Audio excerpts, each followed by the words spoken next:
Good morning all of you. Radhe Radhe, शुभ प्रभात। कैसे हो आप लोग? उम्मीद करता हूँ अच्छे होंगे। आप लोगों की पढ़ाई भी अच्छी चल रही होगी। तो पिछली वीडियो में हमने आपको फ्यूचर इंडेफिनिट कंप्लीट करा चुके हैं। आज हम बात करने वाले हैं फ्यूचर परफेक्ट टेंस की। जैसा हम लोग पहले से जानते हैं कि फ्यूचर कंटिन्यूअस और फ्यूचर परफेक्ट कंटिन्यूअस इनकी पैसिव वॉइस नहीं बनती है। तो सबसे पहले तो आप लोगों का बहुत बहुत धन्यवाद प्यार और स्नेह के लिए। साथ ही साथ अगर अब आप चैनल पे नए हैं तो चैनल को एक बार सब्सक्राइब कर लीजिएगा, जिससे आने वाली सारी वीडियोस के नोटिफिकेशन आपको समय से प्राप्त हो सकें। तो चलिए बात कर लेते हैं फ्यूचर परफेक्ट टेंस की, कि फ्यूचर परफेक्ट टेंस की पैसिव वॉइस किस प्रकार से बनती है। तो पैसिव वॉइस बनाने से पहले हमें एक्टिव वॉइस को पहचानना होगा कि active voice future perfect tense की पहचानते कैसे हैं। तो हम मेनली क्या है, सब्जेक्ट देखते हैं कि आई भी सब्जेक्ट होगा तो उनके साथ सहायक क्रिया शैल हैव का प्रयोग हुआ होगा, वर्ब की थर्ड फॉर्म दी होगी। और आपका जो अदर सब्जेक्ट रहेंगे उनके साथ सहायक क्रिया विल हैव का प्रयोग दिया होगा, वर्ब की थर्ड फॉर्म दी होगी। साथ ही साथ इनमें जो आपके कॉम्प्लेक्सिस वाक्य होते हैं वो भी आ जाते हैं। तो कॉम्प्लेक्सिस वाक्य आपका जो पहला रहेगा फ्यूचर परफेक्ट टेंस में रहेगा, उसके बाद बिफोर वाला रहेगा, उसके बाद आपका जो टेंस होगा वो प्रेजेंट इंडेफिनिट का होगा। तो आपको मेनली बात ये ध्यान रखनी है, हमें प्रेजेंट इंडेफिनिट वाले टेंस से हमें कोई लेना देना नहीं होता है। हम केवल क्या देखेंगे, फ्यूचर परफेक्ट टेंस के वाक्य को। तो फ्यूचर परफेक्ट टेंस के वाक्य की जब हम पैसिव वॉइस बनाएंगे तो हम सहायक क्रिया शैल विल के साथ शैल है विल हैव है, इनके साथ बीन ऑल लगा देंगे। यानी चलिए अभी विस्तार से इस पे लिख लेते हैं, जल्दबाजी नहीं करते। यहाँ पे कुछ नियम है, वो थोड़ा नियम लिख लीजिएगा। यानी फ्यूचर परफेक्ट टेंस की पैसिव वॉइस बनाते समय, पैसिव वॉइस बनाते समय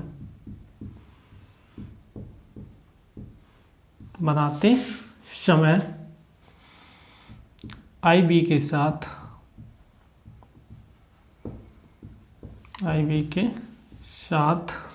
सहायक क्रिया शैल हैव बीन तथा अन्य सभी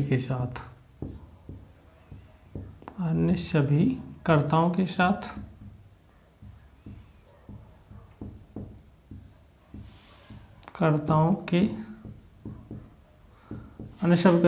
साथ विल हैव बीन का प्रयोग करते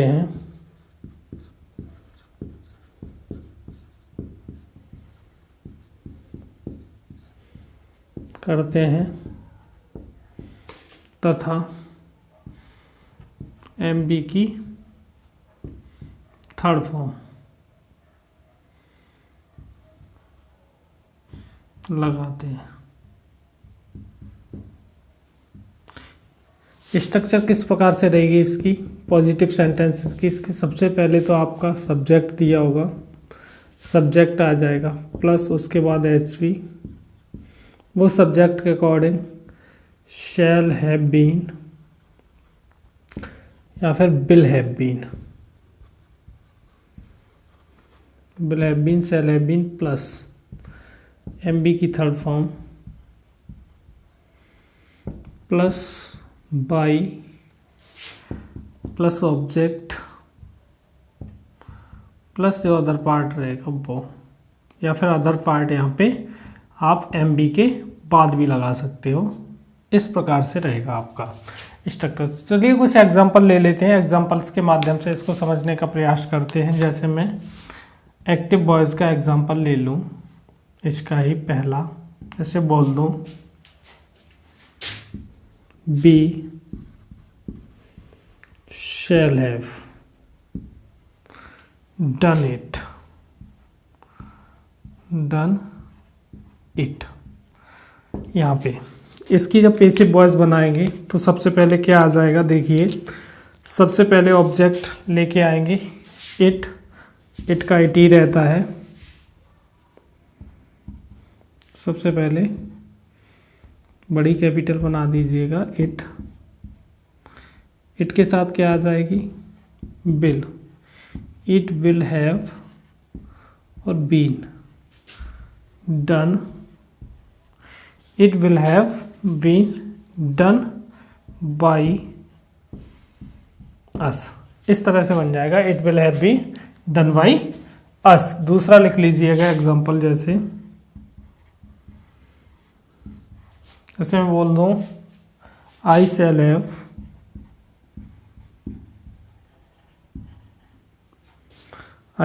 have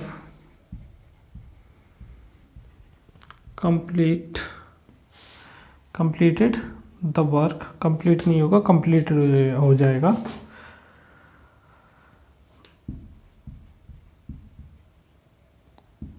tomorrow,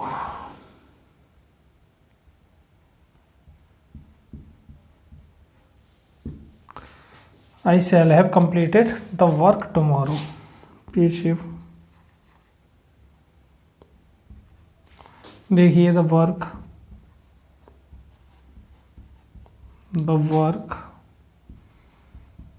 will have been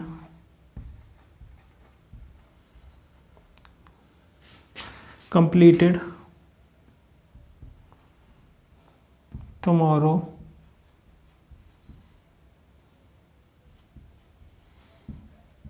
by I का मी, यानी the work will have been completed tomorrow by me. इस तरह से इसकी पैसिव वॉइस बन जाएगी पॉजिटिव सेंटेंसेस की। उम्मीद करता हूँ आपको ये पॉजिटिव सेंटेंसेस की पैसिव वॉइस समझ आई होगी। चलिए एक दो एग्जांपल और ले लेते हैं हम इससे, जिससे सारी त्रुटियों को समझा जा सके अच्छे से और गलती होने के चांसेस उतने ही कम हो सकें आप लोगों के। जैसे मैं एक्टिव वॉइस बोल दूं, जैसे सीमा विल हैव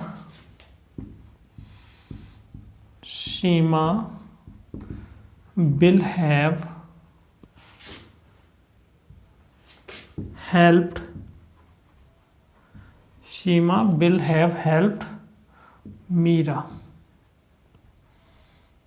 यहाँ पे आप फुल स्टॉप लग जाएगा। देखिए इसकी पैसिव वॉइस किस प्रकार से बनेगी, यानी सबसे पहले Meera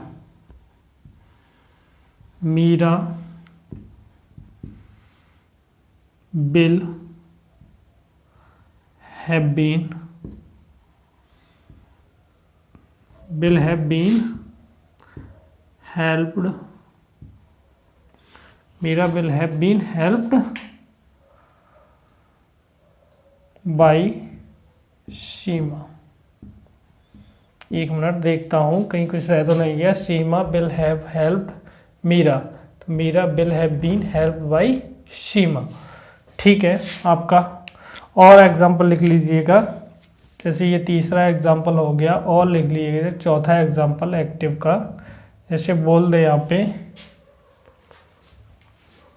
he will have done the work, sorry double हो गई, बिफोर ही, या प्रेजेंट इंडेफिनिट का आ जाता है तो स्लीप्स हो जाएगा, यानी he will have done the work before he स्लीप्स। तो देखिए यहाँ सबसे पहले क्या होगा, हमें यहाँ से पीछे के बाकी से कोई लेना देना नहीं है। जब पैसिव वॉइस बनाएंगे केवल हमें यहाँ देखना पड़ेगा एक्टिव वॉइस के प्रिंसिपल क्लाउज के वाक्य को, यानी इस वाले वाक्य को। तो यहाँ से देखिए सबसे पहले पैसिव वॉइस बनाते समय इसका सब्जेक्ट लेके आइए, यानी द वर्क, उसके बाद सहायक क्रिया work will have been done before he sleeps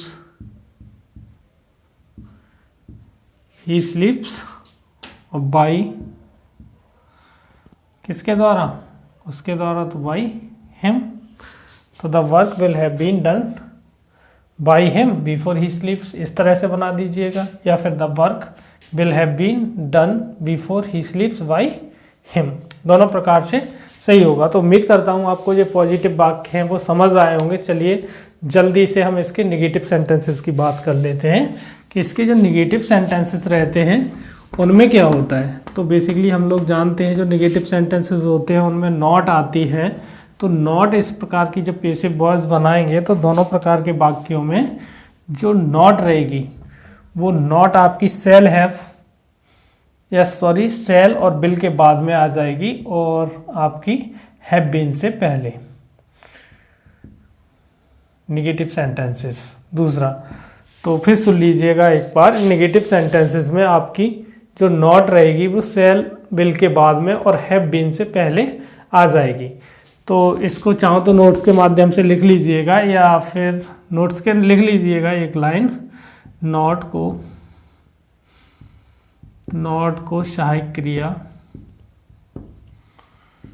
not को सहायक क्रिया शैल विल के बाद, शैल विल के बाद तथा हैव बीन से पहले लगाते हैं, पहले लगाते हैं। यानी क्या रहेगी इसकी स्ट्रक्चर देख लीजिएगा निगेटिव की।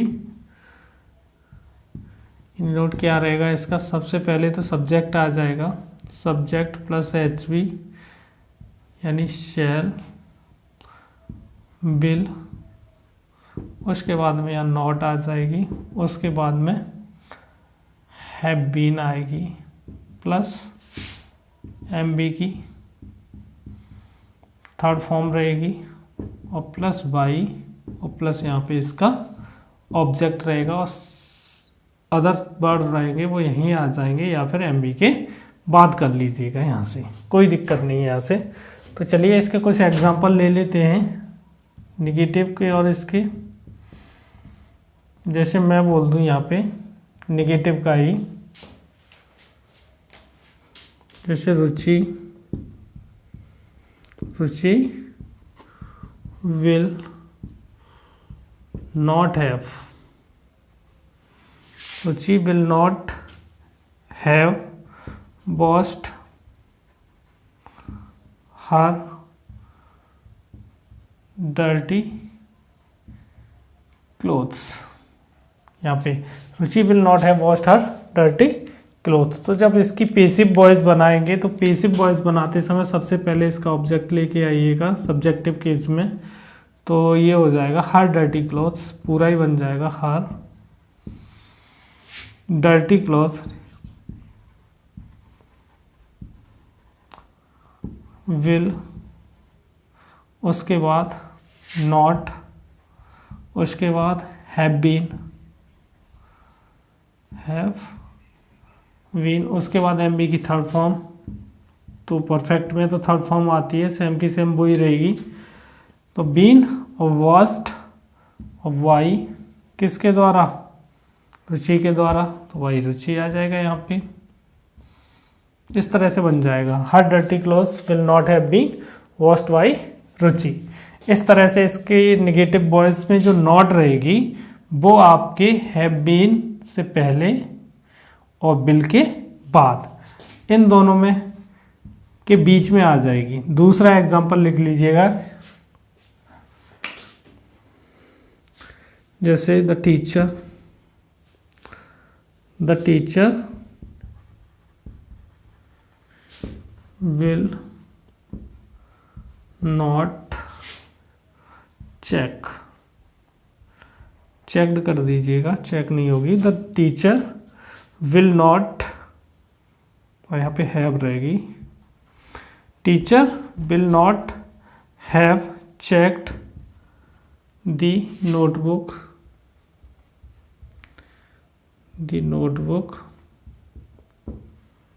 बिफोर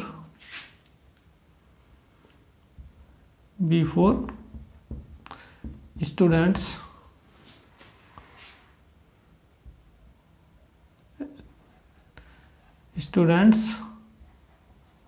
गो, यानी teacher will not check the notebook before student go. तो सबसे पहले क्या करेंगे इसमें कि आपका नोटबुक को सबसे पहले लेके आइएगा। जब पैसिव वॉइस बनाएंगे तो सबसे पहले नोटबुक आ जाएगी, यानी नोटबुक या the notebook, the notebook, the notebook will not have been checked, the notebook will not have been checked before students go,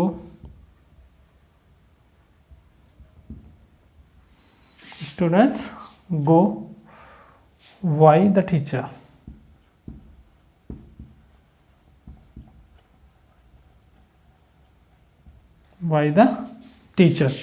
यानी the notebook will not have been checked before students go, why the teacher। इसका तीसरा example और लिख लीजिएगा। जैसे मैं बोल दूँ कोई और, जैसे सी एक्टिव है, she will not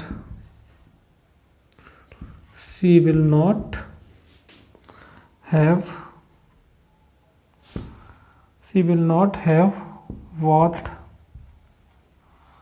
in the Ganga,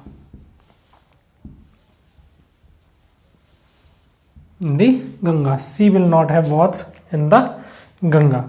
इसकी जब पैसिव वॉइस बनेगी तो सबसे पहले क्या लेके आएंगे, देखिए यहाँ पे सबसे पहले आ जाएगी इन द गंगा,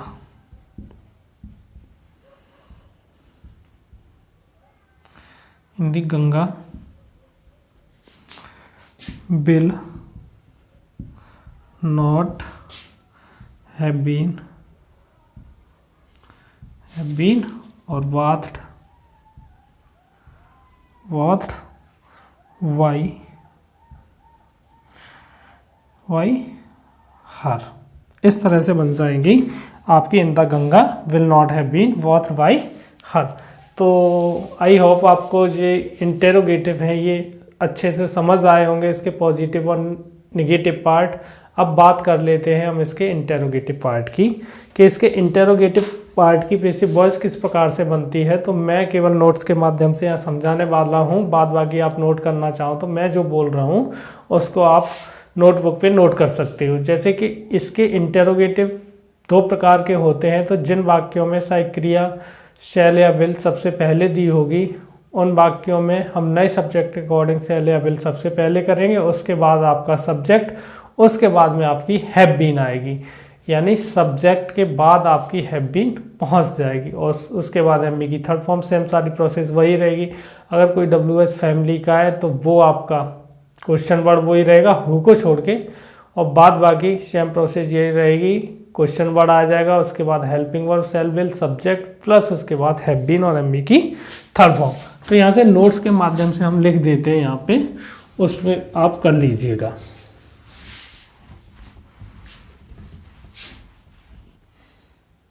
जैसे ये हटा दीजिएगा, यहाँ से इतने करेक्शन से काम चल जाएगा।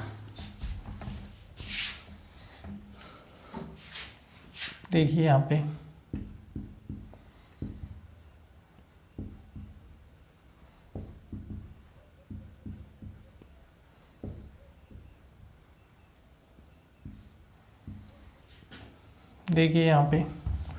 सबसे पहले क्या रहेगा आपका हेल्पिंग वर्ब शैल या फिर will, shall will plus subject plus have been plus have been के बाद में यहाँ पे आपका एम बी की third form plus by plus object, और लास्ट में आपका क्या आ जाएगा क्वेश्चन मार्क। इस तरह से आपका बन जाएगा अगर पहला नोट होगा वो। अगर इसमें सेकंड नोट आ रहा है आपका तो सबसे पहले क्वेश्चन वर्ड दिया होगा आपका, वो क्वेश्चन वर्ड आ जाएगा, सेम बाद बाकी प्रोसेस, उसके बाद helping verb subject plus have been plus M B की थर्ड फॉर्म वगैरह वगैरह सारा यही रहेगा यहाँ से। तो इस तरह से बन जाएगा। चलिए एग्जांपल ले लेते हैं यहाँ से कुछ इनको बेटर समझने के लिए। देखिए जैसे मैं बोल दूँ एक्टिव पहला, जैसे shall I have given, shall I have given the medicine, यहाँ पे क्वेश्चन मार्क आ जाएगा। तो इसकी पैसिव वॉइस बनाएंगे तो सबसे पहले क्या करेंगे, देखिए कि सबसे पहले शैल, इसके अकॉर्डिंग नया सब्जेक्ट देखेंगे, क्योंकि यहाँ आई के अकॉर्डिंग शैल आई है और इसका जो नया सब्जेक्ट बनेगा वो द मेडिसिन बनेगा, तो इसके अकॉर्डिंग यहाँ पे विल आ जाएगी, will the medicine, will the medicine have been given, will the medicine have been given by I का मी, यहाँ पे question mark, will the medicine have been given by me। और एग्जांपल लिख लीजिएगा यहाँ, जैसे दूसरा एक्टिव वॉइस का बोल दूँ, जैसे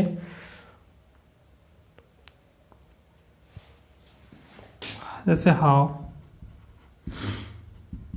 will you have completed the work, how will you have completed the work such a short time, such a short time। इस तरह से बन जाएगा एक्टिव। इसकी पैसिव वॉइस बनेगी, किस प्रकार से बनेगी, यहाँ पे देखिए हाउ आया है तो हाउ आएगा, हाउ, उसके पास द वर्क के अकॉर्डिंग यहाँ पे शायद क्रिया आएगी, how will the work, how will the work have been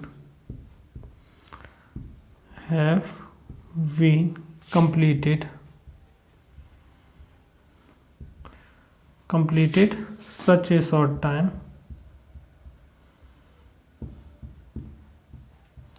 such a short time, किसके द्वारा, by you, तो by you क्वेश्चन मार्क आ जाएगा। इस प्रकार से बन जाएगा, यानी how will the work have been completed such a short time by you. इस तरह से इसके इंटेरोगेटिव वाक्य बनते हैं। चलिए एक दो एग्जांपल और ले लेते हैं। जैसे मैं बोल दूं हु वाला भी ले लेंगे, जैसे will they have shut the door, will they have shut the door, यहाँ पे क्वेश्चन मार्क। तो देखिए यहाँ से किस प्रकार से बनेगा, इसकी पैसिव वॉइस बनाएंगे तो यानी देखिए विल आया है यहाँ पे, द डोर के अकॉर्डिंग विल ही रहेगा, will the door, will the door have been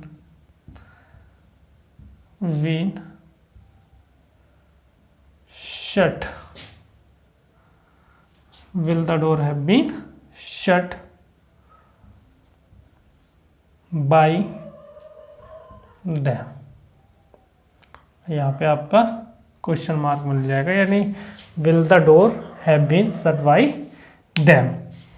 तो उम्मीद करता हूँ आपको समझ आया होगा। चलिए एक वाक्य हम हु वाला नोट कर लेते हैं। हु वाले वाक्य की देखते हैं पैसिव वॉइस किस प्रकार से बनती है। जैसे who will have, who will have furnished, who will have furnished these boys या these naughty boys, naughty boy, naughty boys, voice कर लीजिए, बॉय कर लीजिए, सिंगुलर में हो जाएगा, उससे कोई लेना देना नहीं है हमें। जैसे यहाँ ये एक्टिव है, इसकी पैसिव वॉइस बनाएंगे, किस प्रकार से बनेगी देखिए। सबसे पहले हु को हम किस में बदलेंगे, by whom. These naughty voice एक में ही आएगा, उसके अकॉर्डिंग यहाँ बिल आ जाएगी, हुम bill these naughty boy naughty voice have been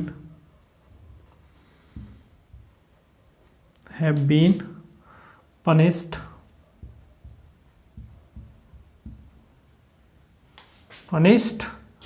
यहाँ पे क्वेश्चन मार्क लगा दीजिएगा, यानी by whom will these naughty boys have been punished. तो इस तरह से आपके इंटेरोगेटिव सेंटेंसेस की एक्टिव वॉइस से पैसिव वॉइस बनाना ख़त्म होती हैं। तो उम्मीद करता हूँ आपको इंटेरोगेटिव की समझ आई होंगी। चलिए इसके अंतिम पार्ट की हम पैसिव वॉइस बनाना सीखते हैं, चौथे पार्ट की, कि इसका जो अंतिम पार्ट होता है उसकी पैसिव वॉइस हम किस प्रकार से बनाते हैं इंटेरोगेटिव नेगेटिव सेंटेंसेस की। तो यहाँ पे आप डाल लीजिएगा,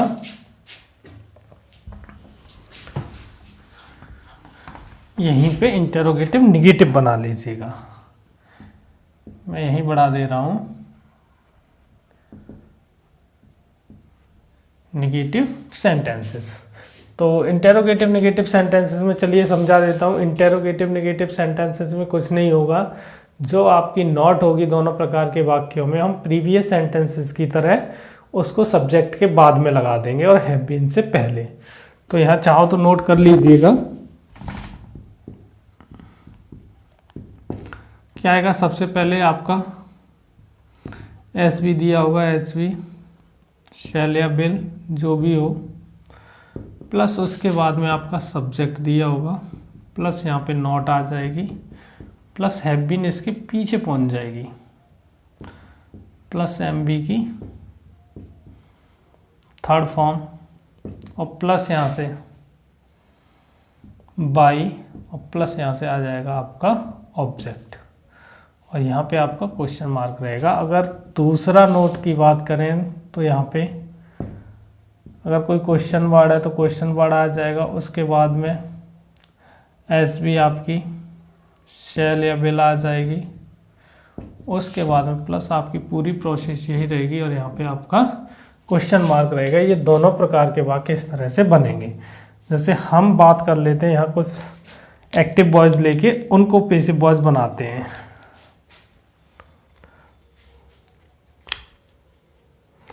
जैसे एक्टिव है पहला, जैसे bill the carpenter not, will the carpenter not have repaired the broken furniture,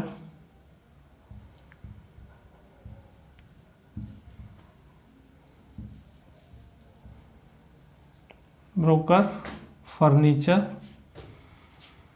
यहीं तक छोड़ दीजिएगा, या सच ए फ्यू टाइम्स या सच ए आवर्स कुछ भी कर लीजिएगा, यहीं तक ब्रोकन फर्नीचर तक ही लिख लीजिएगा। तो यहाँ से देखिएगा पैसिव द ब्रोकन फर्नीचर पूरा ही आ जाएगा यहाँ से, उसके अकॉर्डिंग यहाँ पे बिल है तो बिल ही रहेगा, bill on the broken furniture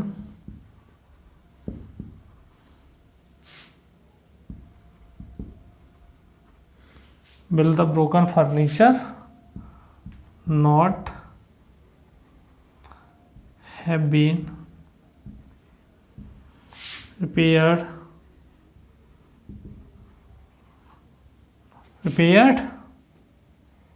by the carpenter, why the carpenter, यहाँ पे दोनों में क्वेश्चन मार्क लगा दीजिएगा। तो मेरा मकसद केवल इतना ही था कि इस वाक्य में हमें दिखाना कि आपकी जो नॉट होगी वो नॉट को सब्जेक्ट के बाद में जो आएगा उसके बाद में लगा देंगे। सबसे पहले आपकी शैल विल आ जाएगी सब्जेक्ट, उसके बाद में नॉट हैव बीन रहेगी, ये हैव बीन से पहले रहेगी। तो आपको इतना बात केवल ध्यान रखना है। तो चलिए और एग्जांपल ले लेते हैं। जैसे मैं बोल दूं दूसरा, जैसे बिल एक्टिव है ये, जैसे बिल फादर, जैसे bill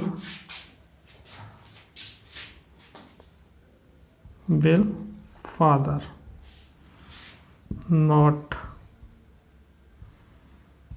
have watched, will father not have watched the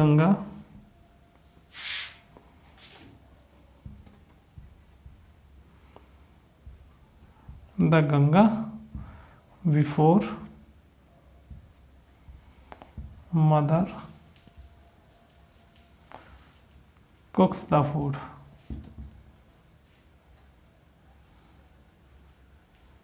cooks the food, will father not have washed in the Ganga before mother cooks the food। तो सबसे पहले हम यहाँ देखेंगे आपका इन द गंगा आया है, उसके अकॉर्डिंग पीछे में भी सेम ही रहेगा, यानी बिल है तो बिल ही रहेगा, विल, ठीक है, will in the Ganga, will in the Ganga not have been washed before mother cooks the food,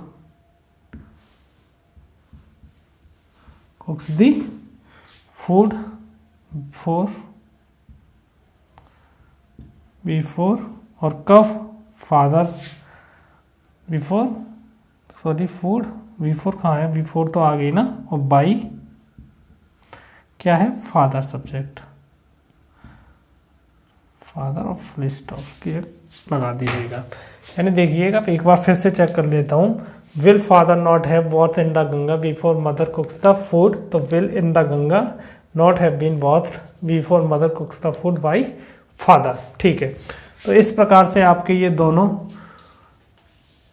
वाक्य रहे पेसिव के। उम्मीद करता हूँ आपको दोनों एग्जांपल्स अच्छे से समझ में आए होंगे। तो इस तरह से आपके जो फ्यूचर परफेक्ट टेंस हैं, यानी कुल मिला के इस टेंस के साथ ही साथ सारे टेंसों की जो 8 हैं वो 8 टेंसों की पेसिव वॉइस है वो ख़त्म होती है। तो उम्मीद करता हूँ आप लोगों को ये वीडियो अच्छे समझ आई होगी, आप लोगों को ये वीडियो मददगार हो। और प्लीज़ एक बार अगर वीडियो अच्छी लगी हो तो एक बार इसको लाइक कर दीजिएगा, शेयर भी कर दीजिएगा, जिससे और भी लोगों को बेनिफिट मिल सके, इसका फ़ायदा पहुंच सके। तो चलिए मिलते हैं अगले टेंस में इम्परेटिव सेंटेंसेस की पेसिव वॉइस के साथ। तब तक के लिए बहुत बहुत धन्यवाद। सुरक्षित रहिए, खुश रहिए।